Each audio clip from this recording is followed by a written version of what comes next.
our grandfather was born in 1851.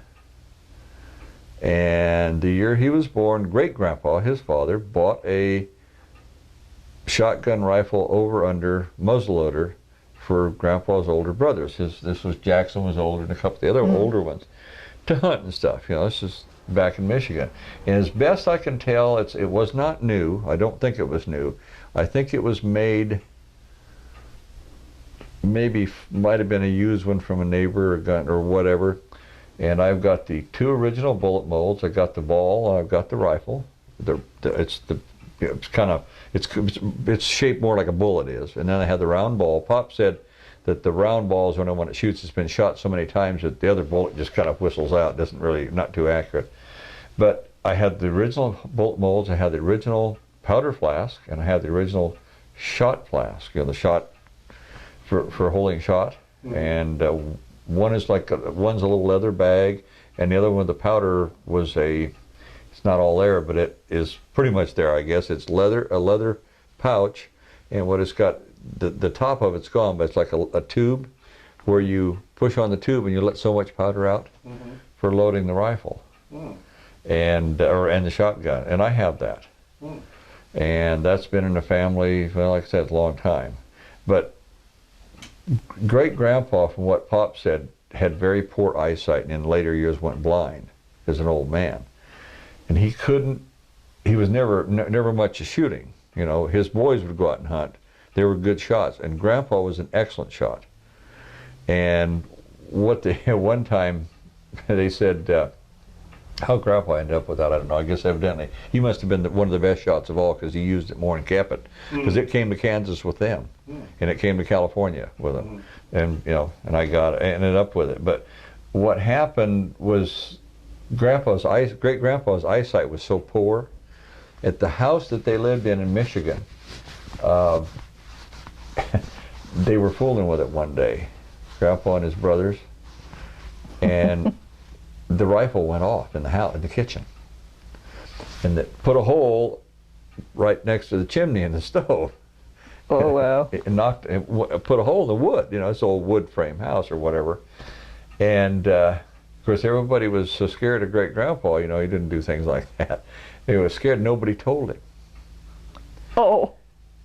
And his eyesight was so poor that one time when he finally noticed it, they said he said he come out and looked at it, and he walked up and put his finger in the hole. He says, boy, this is such cheap wood. He says, this thing has fallen apart. A knot fell out. He thought it was a knot had fallen out of the wall. It was a bullet hole. But too bad he couldn't see, but good for the pranks. Well, not pranksters, but the kids. But he was evidently, great-grandpa was a fairly religious man, which many people were in those days. Great-grandma died, I don't have the dates with me, but I got on my paper, but died fairly young, and that's why actually great-grandpa would hire housekeepers and you know, maids, and kind of watch the kids and stuff, and that's actually Grandma, you know, Mary Wells was hired as a maid. Yeah, I remember they said she was hired. She worked for their family. Yeah, worked for the family, and that's how Grandpa met her. And what's interesting is I have the old ledger. Also, I've got a ledger that the first part of it's gone, but the later part of it's from 1855 to about 1886 in great-grandpa's writing, and it was like he'd write down somebody, if he paid him or he owed him money, he'd write their name and how much, and then cross it off when they're paid. And her name is in there. You know, Mary Wells. I know you showed that to me. Yeah. And it's just interesting, you know, because he did, you know, he kept, evidently all his life he kept it. And this ledger, for some reason, you know, Grandma Calender brought it with her from Michigan. I guess it was given to her. Oh, I see. It was given to her because they felt there was some value, and she gave it to Mom back in the 30s. She said, I'm going to give this to you because I know you'll take care of it. And I've got it. Yeah, you showed that to me. Yeah. That was neat. But it's ledger like that. With the front part of it's gone. I don't know how much is gone. Evidently, he must have been a man because he was, in those days, evidently a fairly prosperous farmer in Michigan, in Marshall, Michigan. And he was born in Columbus, Ohio, and the Pop says, you know, the story goes down that just things got too many people there. Well, about the time Michigan became a state is when he moved there. And that's something else I had probably on the other tape, but there's because he was born about 1812, and you know, typically you don't, you know, unless you got a profession, if you were a doctor or a lawyer, but otherwise you worked on the farm, you know, it was subsistence farming. And he was born there, and that's where his family was, but he had moved to Michigan, or was moving and was working. And in 1832, I don't know if it's in history books, it's not too interesting now, but there was a huge meteor shower. And anyway, he was working on a ranch, and he had living quarters in the barn. And for some reason, I guess the light or whatever woke up the rancher that he was working for. And what he did is he went and got my great-grandfather up to look at the meteor shower, and didn't get his family up. They slept through it. But he thought he would be interested. Oh. So, and he was a man, you know, he's got to remember the times. Yeah. Right. Got him up, and they spent the evening looking at the meteor shower.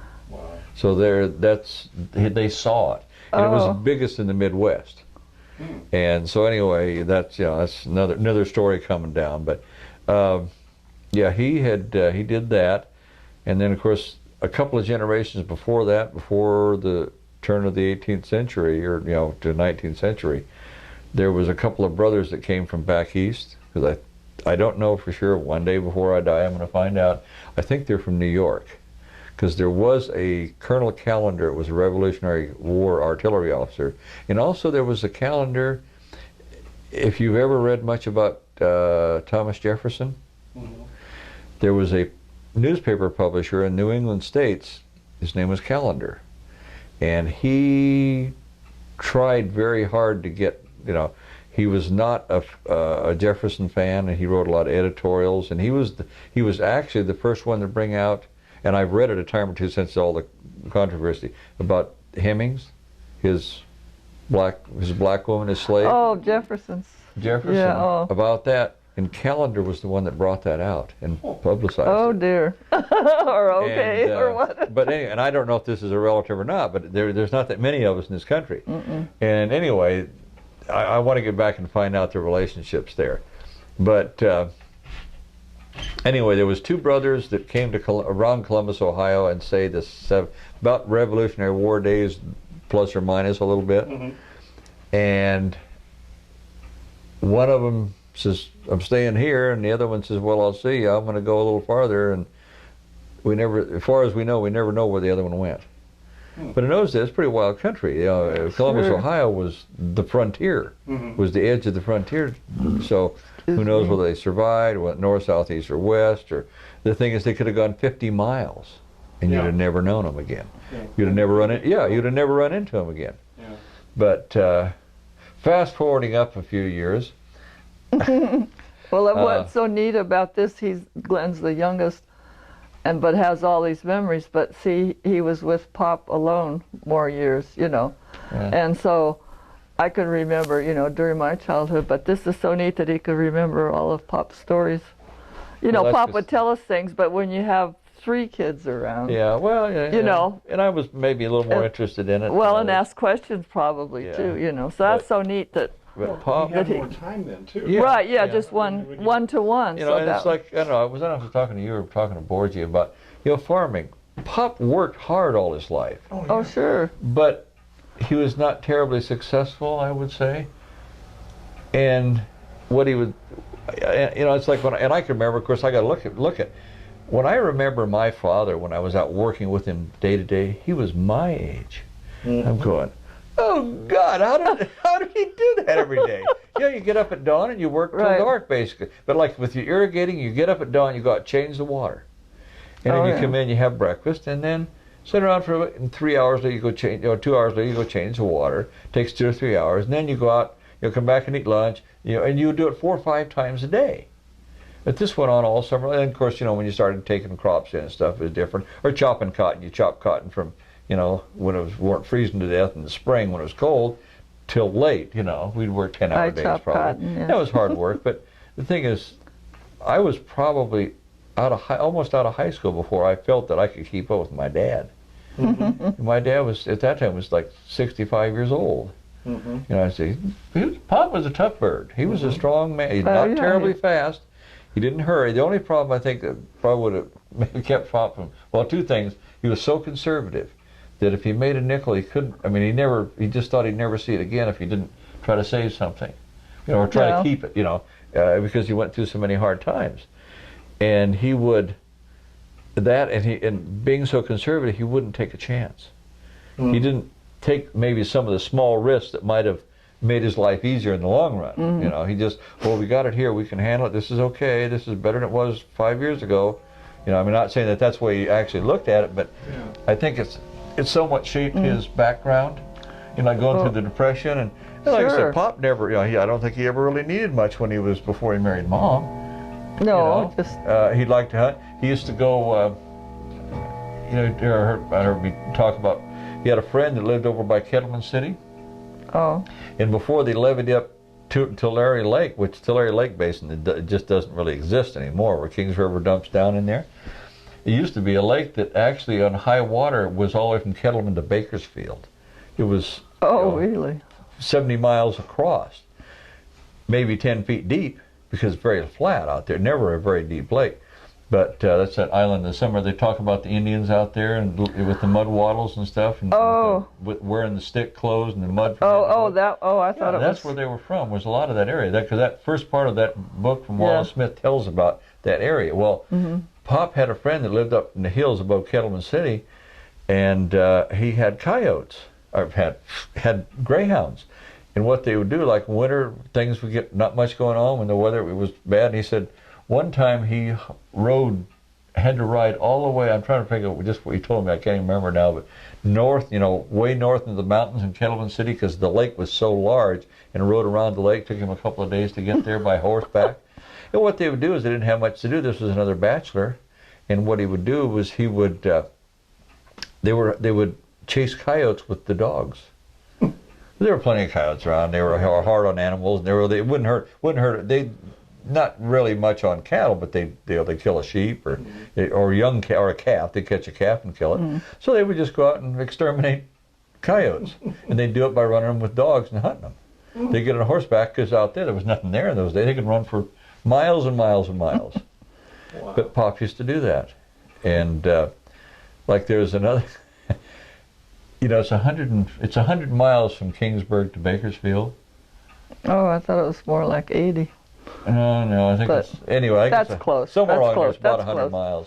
That's close. Anyway, I guess before Pop married Mom, he used to work for a guy, and this bachelor, and they had an old car called a locomobile, which were great, huge automobiles. And they were big old sedans, and they were very fast, but they're also expensive. This guy evidently had a little money, had a ranch up around Reedley somewhere. He worked for him, and then they would go down and they'd work down in Bakersfield. And considering the roads were just oiled, you know, but that was a main road, so it was better than most roads. Wasn't all chuck holes. And Pop said he'd go back and forth with him. Sometimes they'd come back like Friday night or Saturday or whatever to go home for the weekend. And he said that old guy would crank that locomobile up, and they could make it from Bakersfield, this guy's ranch, I guess just the side of Bakersfield, back to Reedley in somewhere over an hour. So they're averaging like 90 miles an hour or something like that. He said this old car would do it. He said but it was scared him to death all the way because there wasn't much road, you know, those old tall skinny tires, and they were just flying down the road. Oh my goodness. Doesn't sound like my Pop. No, he was scared. But he was just. I know, he was but just even to get the ride. to be able to go that fast ever, you know. But that's like there was another guy, and I don't know who it was. You talk about car stories, more family stuff. Pop told me there was a friend, and I'm trying to think of it's somebody I know you'd know. It was a friend of Pop's, and he knew a lot of people. And this guy had a Stutz Bearcat. And you remember it, and I remember where Fresno, the old highway, where coming out of Fresno, there was actually space between there and Calway, and then yes, yeah. You went from town to town. Yeah, they were all towns. Well, now it's all one. Yeah. Anyway, Pop said that this guy was in Fresno with somebody else. Yeah, they're normally like a two-seater. You know, they were pretty cramped, and they were going down the road just out of Callaway, and this guy comes flying past them. You know, they were capable of a lot of speed. They were one of the faster cars you could buy. But what it was is they had like a pressure system for the gas tank. You put gas in the tank, and then you had a hand pump. You pump pressure up. It didn't have a fuel pump. Yeah. So this was just putting pressure into the carburetor, and basically to a certain point, the more pressure you put on, the faster it went, because it forced it in the carburetor. You put more gas in there. So anyway, they were going along the highway, and this guy passed them. A couple minutes later, here comes a Fresno cop chasing him in an old Model A. This wasn't as fast, and he pulled him over, and he says, parked his car, jumped in, and says, just follow that guy. He says, I'll pump, you drive. And here's the cop pumping it, because if you run it wide open, how funny. as much pressure as you could put on it, it would, I guess those old things would do almost 100 miles an hour, you know. And he did. They said they caught him somewhere around Fowler or Selma. Oh. And the guy trying to pull his gun, pointed over and told him to get off the road, and wrote him a ticket for speeding. So chasing them. And then he had to take him all the way back to get his car. I gotta say, you know, stopping in, and he wasn't even in the police car. Yeah, oh yeah, yeah. neat. But he knew he couldn't catch him because he had his old Model A, because the guy had a Buick, or not a Buick. They didn't even think they made him know. This was probably about the time that Pop married Mom, thereabouts. But Well, you know, go back to the farming. I think most of his stuff was horse-drawn equipment that the tractor was a horse more than most of the stuff that he used was not. well, yeah, yeah. Pop bought a new tractor in 1949. I think it was in 49. He finally I don't- bought a tractor. What he used to do this is my period. Before that, you know, well, he did have. Okay, go back. 1923, Pop started farming. He'd worked. And your sister was born. You were a baby, but you were sick. Yes, very. And see, before you were born, Pop went to work up in Martinez, Right, yeah. and he worked they were building all the refineries in Martinez, and he worked as a cement man and a construction worker up there for, I guess, a year or so. And then you were born, and of course the economy was booming in this country in those days. Farming was a great thing. You could make money, you know, anything. And Pop knew how to farm, or by those standards. But what he did was he, of course, had made really good money. And of course, I know nothing to you or Mom, but he says, you know, I kind of wished I'd have stayed up there, because they offered him a job when they were finishing up. I heard him say They'd that. offered him a job to stay and work in the wineries, or in the refineries. And that would have been getting in on the ground floor. He would have been senior man, because they kept some of the good workers there. And farming was good, and Mom was, of course, only like 20, well, you were a baby, so 21, 22 years old. You were sick. And she probably was homesick. She was homesick. Yeah. And of course, And there was, Dr. Traber wouldn't go back between Reedley and Martinez. No. And it was like farming was good, and he thought, well, maybe I can make a go of it. So he quit up there and went to farming. So when he started about the year you were born, or a year after you were born in 23? October of 23. Okay, well, he must have bought them late in the year or the next year. He bought a brand new truck. He bought a Model T truck. Wow. He bought a Fordson tractor. I brought him good luck. And he bought a 1923 Maxwell. Yeah, I remember and actually the old Dodge touring car was also a 23, wasn't it? But that was Grandpa's, wasn't it? Well, I guess so. Or was it a 19? No, Grandpa bought one too.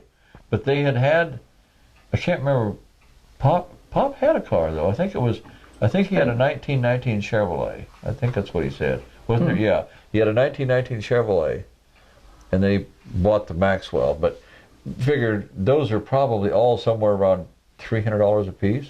That's a lot of money. A lot of money. So he'd made really good money, and he went in. Well, that was when he actually bought the farm. Bought the farm from Grandma and Grandpa, and they bought their house up. As a matter of fact, we've got the deed to that someplace. Oh, to the house in Fresno? Yeah, we got a copy of their sales contract when it was paid in full. It's around.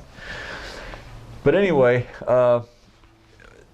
times were good, so he went to farming. Well, by 4 or 5 years from there, about before Ruby was born, You know, it had affected that area as far as farming first, and of course, then it got to where you couldn't do anything with, you know, you couldn't make enough on one ranch to buy it and pay Grandma and Grandpa the rest of the money.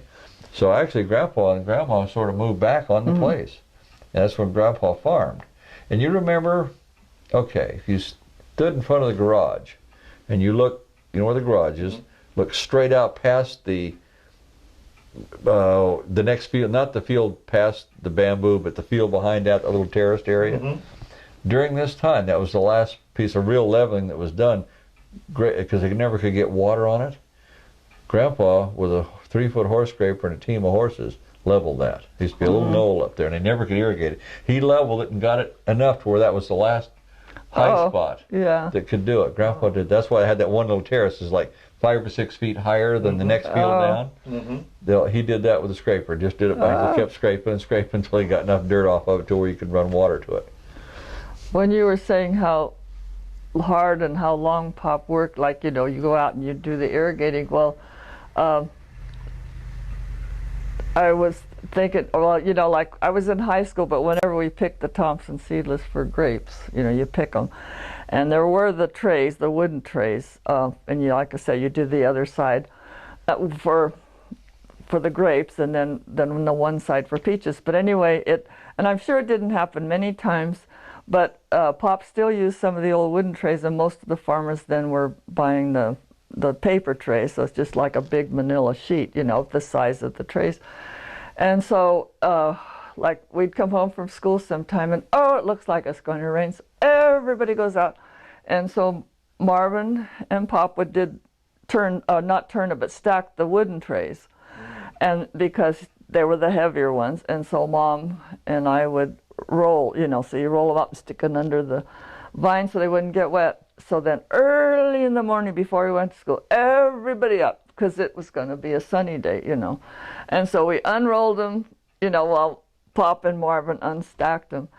And it just, you know, I don't remember hating it, but it was like, oh, it was so early in the morning because we had just rolled them up that night, but that's when the sprinkling came. And what was so funny, just recently someone was talking about the prunes up in this area. And it was almost like they didn't use paper trays and roll them, but it was like, oh, I remember that, the same thing, because they were about the same time of year, and you might have, so then they were, and the prune trays are much, much, much bigger, but I guess they had, you know, stacked them too, so to keep them out of the rain, no matter where you live, you know. And it was really funny because she was born and raised here in Healdsburg. Well, you know, it gets down, we were down to only, it was probably worse when you were a kid, but except it was only Pop and I. We were down to just that last couple acres he had a vineyard. Oh, the Thompsons, closer to the ditch. Yeah, right. Yeah, the newer ones. Yes, yeah, yeah, those were the newer ones. When I was a kid, same thing. Because Pop always managed to have everything he did about 2 weeks late. It was bad, had terrible luck this year. I just didn't get it planted right. So the cotton was 2 weeks late, so it come off 2 weeks later, which in the fall translated to 3 weeks, which meant the price went down. And you stood a chance of it getting wet, and you were picking it when it was cold. Same with the vineyard. You always a little bit later getting the raisins off. You know, a little bit later getting the sweet potatoes out. We do all the neighbors' sweet potatoes, then we do ours, because they were just planted a week or two later. I can remember the watermelons, too. He would say, whatever it was, I can't remember any prices, and maybe you could, if he told you. But by the ton, you know, and oh, some of them made so good, but by the time, then the price went really way down, and Pop really didn't make money on the water. I mean, he might have made our living, but it never sounded like he, you know, made very good. No, and that's the same way with sweet potatoes. The first 2 weeks in the market in sweet potatoes, they were hot. You would get twice as much as you would. You still made a little bit of money, but it was just never, and he never hit the peak. Never. Cooks, when they would do it, he would be out there early in the season, and they would start packing a couple of weeks earlier than us, you know, and even if we could have got just a part of it out, never happened. But you know what that is, what he called it? Calendar luck. Yeah, calendar luck. That was the calendar. Well, unfortunately, it was a CALENDAR 2 weeks late, right? But I kind of think, unfortunately, with Pop, he created some of his own luck. Oh yeah, no, because that was kind of. And I Pop- wasn't tongue-in-cheek with him, but it was like, yeah. No, well, you do very often. It's like, of course, he didn't give it to me. Well, I know he didn't, but like he always said, he says, I can give you a lot of things. I can give you honesty and everything. He says, the only thing I'm sorry, I can't give you any Jew blood. And he used to tell me that, honestly. He told me that, but he didn't say it in that way. It was like, I wish I could have given you the acumen or something like that, And I'm not a salesperson. That's why they could prove I was not your mother, because it was a born salesman. He just barely walking with his wagon, and he's practicing. Well, practicing being a paper boy, because when he got big enough, he was going to be one. So I'm so glad you got it somehow. But I cannot, bargain or anything. But Pop, it was sort of, and I know what he means, because he didn't give it to me. Well, it's like, I don't know if you ever, well, there was more money around after the war, Oh, sure. The war cured this country. Mm-hmm. It kicked the economy into such a high gear. Technology took a quantum leap because for the war technology, and there was demand for things. Mm-hmm. And even Pop's pace, he made more money. But by this time, by 1950, my father's 57 years old. Mm-hmm. And he looked at that. He kept looking at the end rather than the middle, or that there was a future. He didn't realize he was going to go farm for another 20 years. Yeah. So what he did was several times, different years, he'd get somebody out, survey the place, get an estimate. They're going to level this place off. Then he could plant it, borrow the money from the bank and plant vines and really have a successful place. Never did. Right. And at times, it was like $3,000 was all it was going to cost to level that whole place. Of course, he looked at, it took 3 years to get it in bearing, and then he finally figured, well, we can cut it up, do it like 10 acres at a time. Well, that's fine, but do 10 acres. Don't talk about it till it doesn't happen. Yeah. And he would do that. He would talk about it, and then after he got, by 1958 or 60, it was like, it was no use. He didn't do it. But for probably 10 years, I can remember, and I know at least 3 times, he had somebody out to survey the place, get an estimate to do everything. And then he'd say, I hate to borrow that kind of money, and go broke. And because I told you before, and when the Depression hit and Pop moved off and Ruby was born over to Cook's place, I think that story's on the other tape about how long they lived there and the guy from the bank. Mm-hmm. But when they moved back, when they were finally able to, because Pop worked, I think, in 2 places. He got a job, somebody had died and left the ranch, and he got a job managing the ranch, and then he got a job as a foreman somewhere else, and things got a little bit better. He was able to go back, and I think it was that Grandpa died about that time too. Mm-hmm. He was able to come back to the place, because you remember what year you came back to the home place there? Was that 34?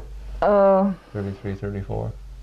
I was like 11 or 12, so that would have been, pretty close. Yeah, because Grandpa died in 34. Yeah, so that's about the time he came. Well, Grandpa had gotten sick and couldn't farm anymore. Mm-hmm. So anyway, he came back. And that's why everybody moved back to the place.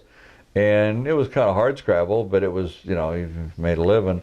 But Grandma, and that was one thing that I think Darwin always figured why he sold the place and everything, because it hurt his feelings or whatever, because Grandma forgave the balance of the place what he owed. Because I think at that time when Social Security came in and people could get a dollar or 2 pensions, so she got a little Social Security, whatever, I don't know the reason, but she forgave him the balance, which today's dollar, I don't know what today's dollar is, but it was a couple of $1,000s, which is a lot, but he'd paid the rest of it, and I know he'd helped Grandpa over the years.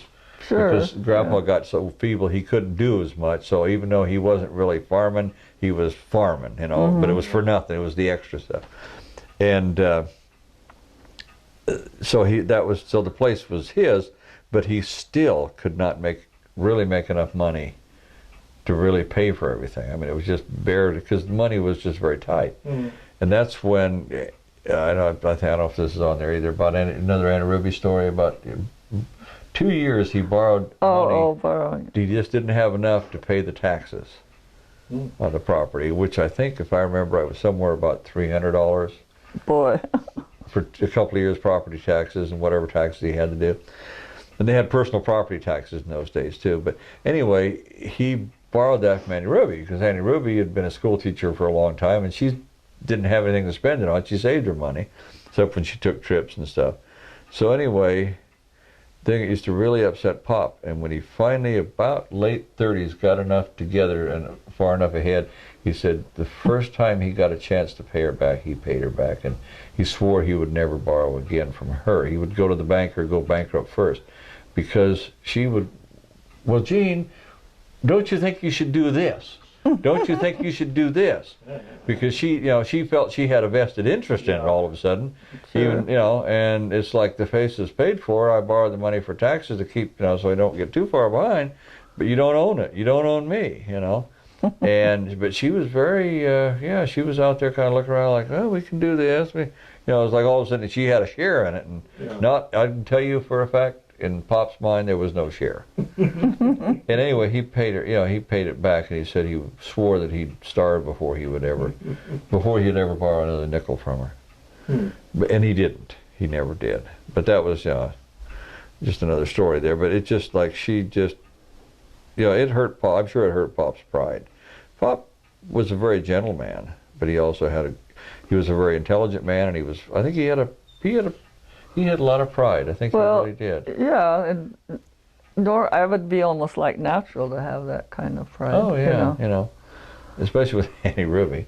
But then later on, and that has nothing to do with Pop, but you know, I went to college a semester and just started the next one, and then got married and disappointed people that thought I was like my folks, Auntie Ruby. I was going to go on to college, but we didn't do that. So then 16 years later, after I'd had 4 kids and Rod went to kindergarten, that's when I started back to JC to finish up, because I found out, someone said, well, why don't you go back to school and get your teaching credentials and get paid for some of the, you know, moms are always into Scouts and, you know, and all that, Sunday school, Bible school, vacation Bible school. So I did, and I guess Auntie Ruby didn't know it at first, but then when I graduated in '59 from Santa Rosa JC, she came up with the folks, and she said, oh, then she was so happy about it and so pleased. So then I had 2 more years at, you know, well, it was San Francisco State, which is, even though I graduated from San Francisco State, Santa Rosa Extension, I'm an alumnus of Sonoma State, which has nothing to do with it. But anyway, she said she wanted to help me because, you know, we weren't destitute or anything, but 1 income and 4 kids, that's, you know, everything was fine. But that's close. But the gas to go back and forth and the books, you know, that would be the only cost. And she said she's been getting I guess it was a $25 bond, but anyway, bonds every month, U.S. saving bond. And she said, I don't, you know, I have nothing. She didn't say it's sort of like, I don't need them, you know, and it's more than I need that. And so she says, I want to give you a scholarship. I was just so proud that, you know, it took a long time for me to go back to college. But anyway, every month she would sign over for those 2 years, the $25 bond, and that really covered the gas and my books and the expenses, you know. So and of course that is something different, you know, she didn't tell me how to teach. But so she had her good times and her, you know, the other times. Well, but that was one of the other happy, generous memories that I have of Auntie Ruby, because she was so happy to, and she, well, and also she did offer, I don't know if she offered you, but the grandkids, like my kids, I don't remember if you talked to her personally, but she would pay for any one of the kids' tuition if they'd go to a Christian school. Yeah, I could go to North Park College as long as I took theology. That was. Well, they had Christian schools here, though. I mean, you could have gone. You had at to that do time, North Park, right out of high school, she was talking about going to North Park. She would help me go to college, but I had to. Yeah, it had to be a Christian Christian college. college. I had to be a minister. Oh. And that wasn't quite what I was looking for in those days. I'm not saying I probably would have been better off, but you know, but it's just the idea. I mean, the strings were such that it was like. Yeah, well, that would have been, I suppose, you know. But and I had finally gotten, you know, ornery enough in those days. Well, that was not that many years after. Well, if all those poor starving orphans in China want this food, why don't you give it to them? Because I don't want it. You know, that type of stuff. You know. Anyway, of course, she did that anyway. She did. She took it to heart, and she gave as much Yeah, as she could. she was To the generous poor in starving many ways. orphans in China, which by this time were all doctors in this country. But you know, it's yeah, maybe that was a mistake. That was maybe not a good set of words. But no, anyway, she was different. Yeah, she really And I was. really felt so sorry because the last time I saw her before she died, she'd had her surgery. Oh, and basically, she she was still in the hospital to die. She was so sick, And she was so sick, and I just, that was not Annie Ruby. She just felt so bad. I guess she'd had some female problems, or she'd been ill over the years, because the folks kind of took care of her when she was sick earlier on. But never sick Never very that long. sick. Yeah, never that sick. Yeah. And yeah, she just, I mean, you could tell she just felt so bad. I mean, she was, and I think I'm sure, well, they did. They just opened her up, looked at it, and sewed her back up again. And I didn't. She never did get out of the hospital, did she? No, I don't think so, because they told or phoned that she had the surgery, and so that was 65. So we didn't go right down. Now I would try to after you're retired, but we didn't. And I thought, well, when she gets home from the hospital, we're going to be down, later, like maybe between Christmas and New Year's. But that was the Christmas when we had Christmas here, and then. Because we went down there to her funeral, I guess on the 22nd, and then Ruby, December, our sister, got stomach flu down there, and then of course I guess 65. Were you still? You weren't still home.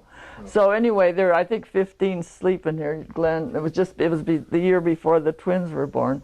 And not everybody got up, but we slept downstairs. I know Fred and I, and it was like, it was so funny because we decided there should be a flagman at the bathroom. That was right. That was the time I got that. I borrowed that car from the car dealer to come up. I brought all the kids. Oh yeah, and Shirley was pregnant. Yeah, she was pregnant with. Yeah.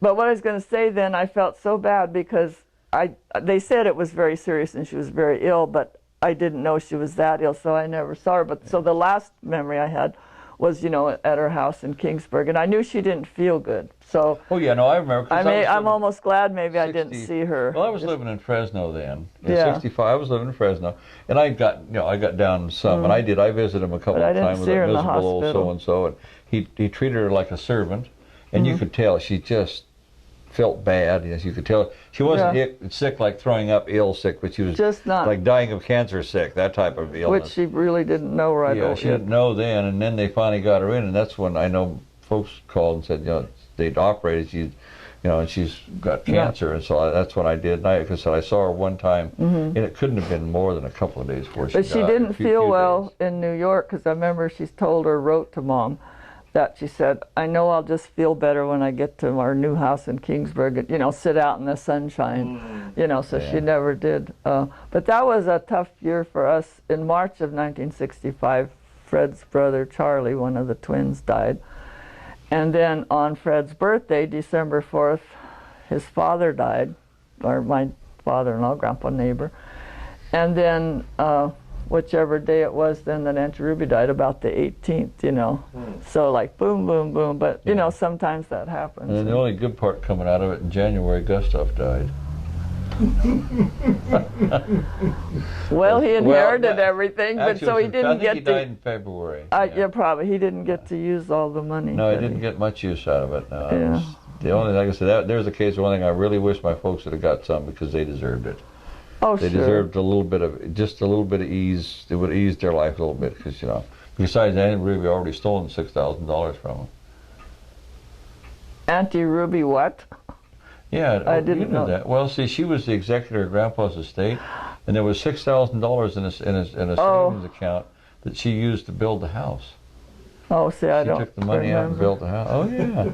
And she was supposed to divide it. It was supposed to be between the kids. Those kids. Yeah, I didn't know that. Oh, yeah. And it was like they kind of left it there. Uncle Gene didn't need it. Probably the only one that could really use it was my folks. Were probably the poorest of all. Yeah. And it's just that it was, it was there, and she had used it. And the thing is, what I'm thinking is that was ready cash. She had plenty of bonds and savings. It might have been because it was easy to access and she just used it. Well, then she died before she could put it back. Right. Oh, I see. She may have wanted to put it back, but she used it, and we got checking finding out that... Well, he probably said, no, you don't have to cash the bonds. You know, don't you have Yeah, some ready yeah, cash someplace? whatever it was, and so anyway, We'll borrow so it. Yeah, so she Yeah. no, she took. No, I don't remember that it. house. If I remember right, cost $40,000 Oh, in really? 1965. Or That was 64. quite a And bit, they, wasn't it? And they It's a were very nice driving house. a brand new Cadillac. He had a '64 Cadillac. Oh, well, he had money, I'm sure, didn't he? No, actually, the didn't? story is I thought he had money. no. He made a little bit. He wasn't a real wealthy man. What it was, remember, he married the widow from back east, the one with the 5 kids. Yes. The one son would come out. Matter of fact, he's the Right. one who took the Cadillac back, and then the estate made him bring it home. Oh. But she was wealthy. Her first husband was wealthy. Oh, I see. Whatever shoestring relation that was to us, but he had money, so she was quite well fixed. You know, I mean, at least comfortable. And so when she married, you know, her kids were about grown when her and Gustav got married. So Gustav didn't have to work very hard. Now, and most of the money I guess he got was hers. Oh, it was hers. Okay. Yeah, well, I don't know any more history about him than that. well, I didn't know any further back then. I just thought I'd heard Yeah. he had money. Well, he did. He got it from his ex-wife, his Yeah, previous wife. But he did outlive 2 of them. But he was not a healthy man. I saw him. I thought he was going to look like death warmed over, because Annie Ruby was only 6. That was 64. She died. 65. 65. She died. She was 67. 65 and 4. She was 69. But he looked. Really? Let's see. He was about her age. I don't think he was any older I don't than know. her. I think they were very close to the same age. And he had the spots where, like, when they get hit, he had these real. I remember he had these real ugly spots on his arm, and he was You mean thin. like these? Oh, worse than that. Well, I don't Worse- have any right Worse than that, and he could barely get around. You know, he didn't walk Yeah. well. He had all kinds of things wrong with him, so he wasn't going to outlive her long. Oh. But anyway, yeah, it was kind of one of those things. But going back to the calendars, what do we remember that you may not know that I know? Lots. Well, you know, just some of the things I wish I'd have asked was, you know, what did he think about, you know, what was it like, maybe being like in World War I, or what was it Oh, like there? yes. Yeah. Well, of course, you know how. Remember when you were talking about somebody says, you know, why did you let this happen when the city hall was demolished? and You're he'll having br- kids. You didn't. Yeah, pay you're attention. raising little A lot of kids. times you don't do that. If you're not world renowned, you exist. What did I do? Well, there and in you the don't Vietnam question War? if I didn't somebody- protest. I somebody thought the knows government was better. right, and I worked. Yeah. I do remember the day Kennedy was assassinated. I heard that on the radio. I remember that, which almost everybody does. Sure. But it's like, all this, you know, you just saw hippies running around and dope smoking hippies. You know, I wasn't part of the scene, and I was existing with all these kids. I was working. I didn't have time Yeah. to worry about all these other things. You know, I'm sure much of that same thing was the folks. Yeah. That could be, yeah. Yeah, that's why I said it. I mean, Pop worked on ranches. You know, he had the motorcycle. He did this. He used to go hunting. One time, when Leo and Edith homesteaded up above Pine Flat, you know, that's the old Ford I remember garage. hearing that, yeah. They were married at what, 4 or 5? Well, because, let's see, Gladys was older than Marvin by what, a year or 2? I thought like it that. was a couple years, but Yeah, I think a they were couple of years, closer in right. age. A couple of years. A year, maybe. So you figure Oh. they were married a year or so, because they were married probably maybe 1916 or thereabouts, 17, because folks were married in 19. Yeah. And Pop and I guess Grandpa, or they all went up, and they had got enough lumber from the lumber mills up in the mountains, and this was above Pine Flat Dam up in the hills. Evidently some road up there, and they homesteaded for what it was worth.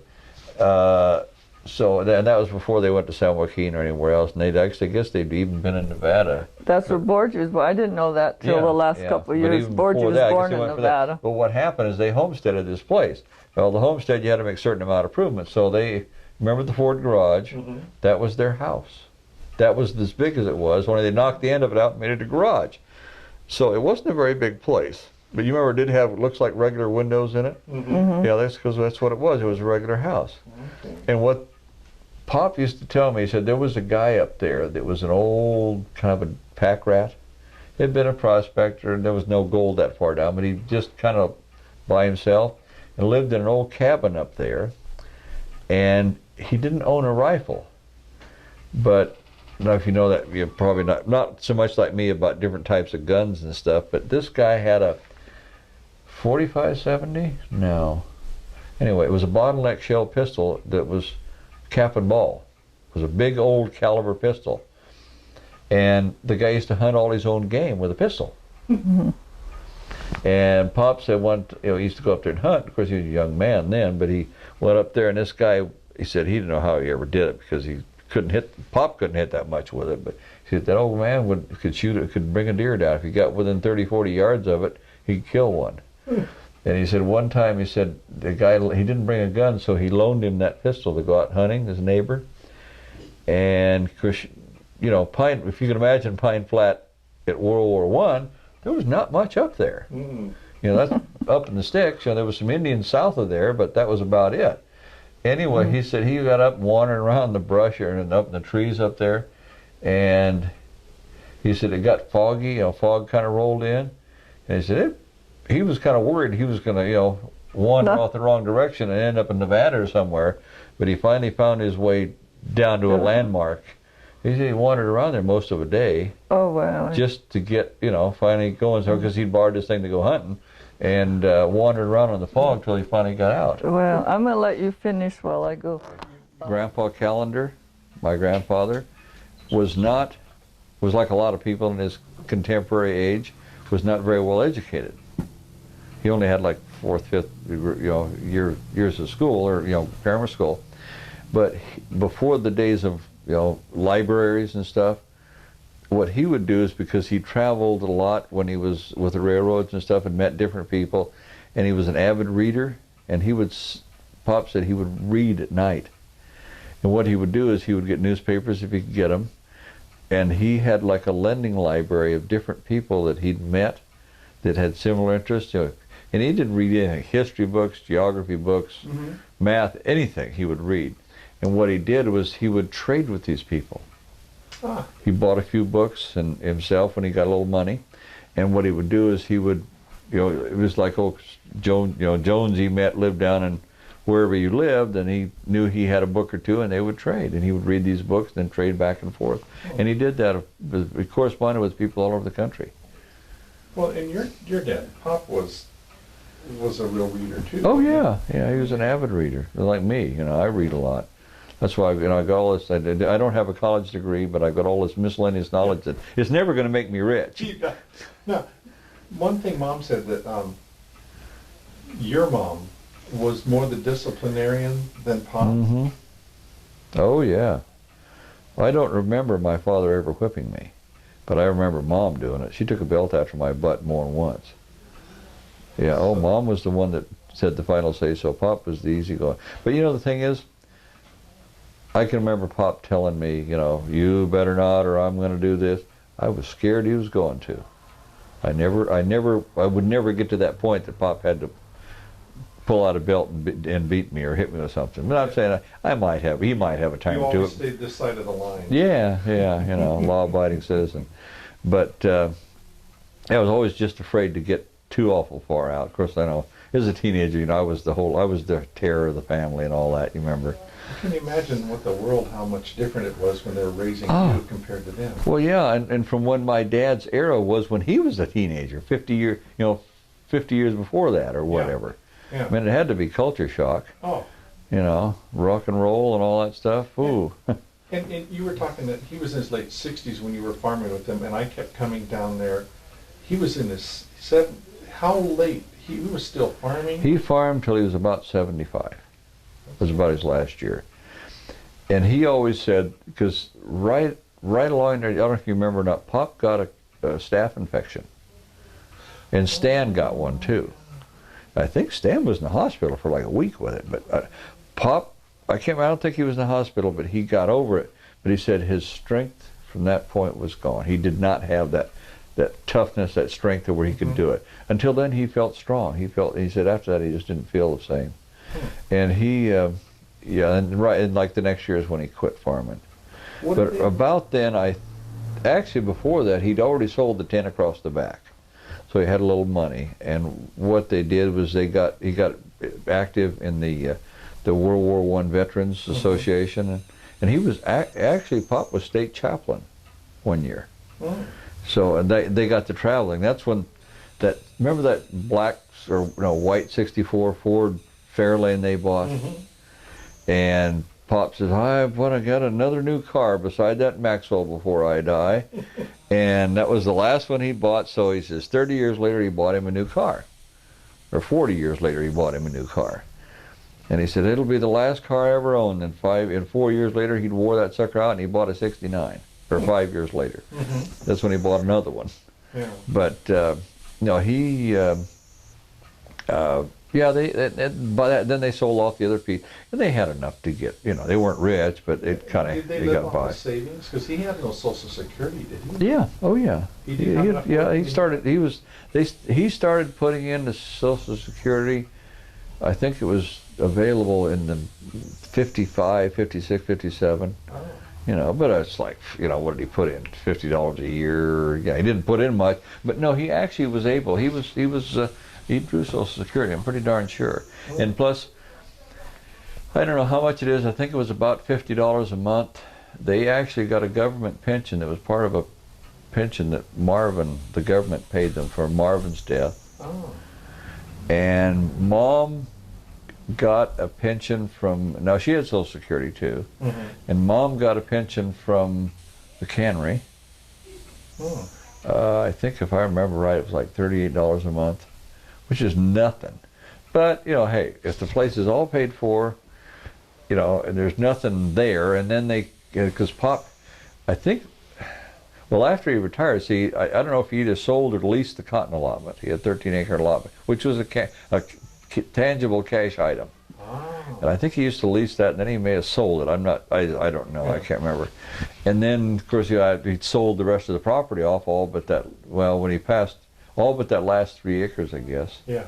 And I don't know if Friesen bought that. I guess Friesen bought the 17 before he died, or just about the time or right after he died. Yeah. See, and then that money made it a little easier for Mom, Yeah. And then, of course, Elsie passed away and left Mom a few dollars in stocks. Yeah. But, I was amused about, what his gross income in the 50s. have you ever seen it? No. Do you want to know? I've I've got the tax returns. You do. Pop they never threw away much. I kept some stuff. I've got several boxes I stored down at Curtis's. Then one of these days I'm gonna spend a couple of weeks. I'm gonna go through all that stuff and kind of categorize it, because I know what it is, but nobody else does. Raisin house receipts when they hauled raisins, because that's right. Yeah, they did. They had raisins.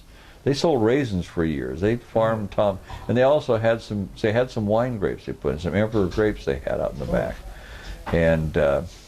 Anyway, and that was all a kind of a common. He had a lot of little things that kept him going, but nothing to ever make much. Yeah, but I mean, $3,000-4,000 a year.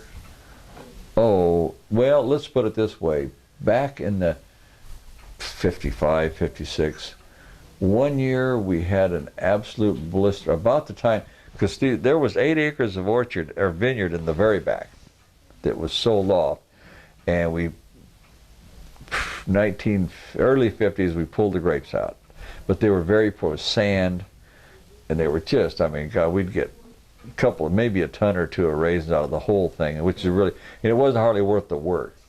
So we pulled them out, and we used to farm. We'd raise black-eyed peas, we raised Crenshaws, we raised sweet potato. It was good sweet potato land. We raised sweet potatoes during the 50s back there. That sand was good for potatoes. Mm-hmm. And then he sold that, and that was after I think I left. But where was I at? Lost my train of thought.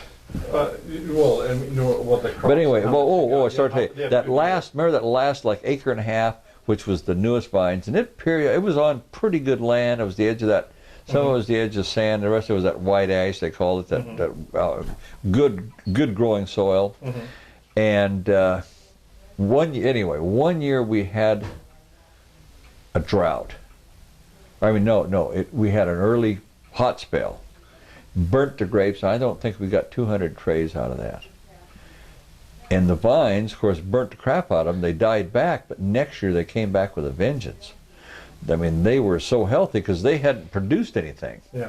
So they got a whole year to, basically they got a year to rest. Yeah. And what happened is the next year we got like 1,400 trays out of that acre. And it seems to me, Pop said, I think we got something like $800 or $900. And that was a big chunk of change. Wow. And I was like, wow, we did good this year. That's amazing. You know, but I doubt if he ever made, I don't think he ever made 3 or 4,000 gross. Right. And Yeah. then you got all the expenses. Yeah, well, see, one thing about Pop always did his taxes, and I'm sure we never paid much in the way of income tax. No. Used to pay, they had a farmer's personal property tax. Oh, Because you paid taxes on the equipment, you paid Yeah. on your disc, you paid on your tractor, and it wasn't much. Yeah. But I remember back in the mid-50s one time, he had an old one-horse, actually it was a two-horse. It took a team to pull it, but it was a single row cultivator, all steel. And it was sitting out there in the weeds, and it had not been used since we'd had a team of horses. So anyway, it was for row crops. Mm-hmm. And all I can remember is Pop got to really reading his tax bill. And it was like he'd get a bill for like $25, $35 for personal property tax. Yeah. And of course he griped about it, but he'd pay it every year. And the assessor would come around once a year and reassess all this stuff. Yeah.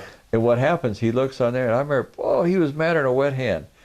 And he says, I'm going to get rid of that thing right now. So he got some neighbor that had a torch or somebody, cut that cultivator up.